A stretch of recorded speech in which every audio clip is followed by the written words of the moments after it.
জেলা শহরে মাদকমুক্ত দিবস পালন করা হচ্ছে। আপনারা নিশ্চয়ই অবগত আছেন, আমাদের সরকার, তারেক রহমানের সরকার গঠন করার পরবর্তীতে আমরা কিন্তু মাদকের ক্ষেত্রে জিরো টলারেন্স আমরা বজায় রেখেছি।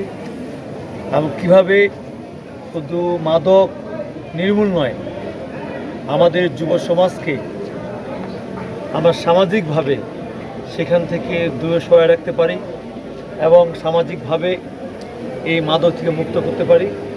এই জন্যই শুধু আমরা প্রশাসন দিয়ে গ্রেপ্তার করে জেলে দিয়ে আমরা কিন্তু আমাদের এই মাদক মুক্ত করতে পারব না। এই জন্য আমাদের সামাজিকভাবে আমরা কিভাবে আমাদের যুব সমাজকে খেলার মাঠে নিয়ে যেতে পারি, মোবাইল থেকে বিচ্ছিন্ন করতে পারি, সাংস্কৃতিক অঙ্গনে তা কীভাবে তাদেরকে আমরা সম্পৃক্ত করতে পারি, এই ধরনের কিন্তু আমাদের মাননীয় প্রধানমন্ত্রী তারেক রহমানের নেতৃত্বে আমরা এই ধরনের কর্মসূচি হাতে নিয়েছি।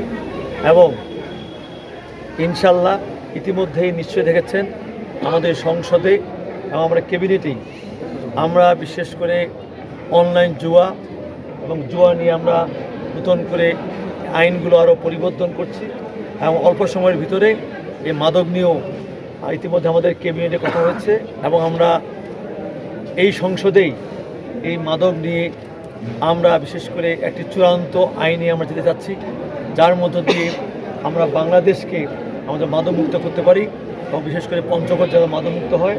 তবে এইখানে আর কি বলতে চাই, সামাজিক আন্দোলনটা অত্যন্ত জরুরি।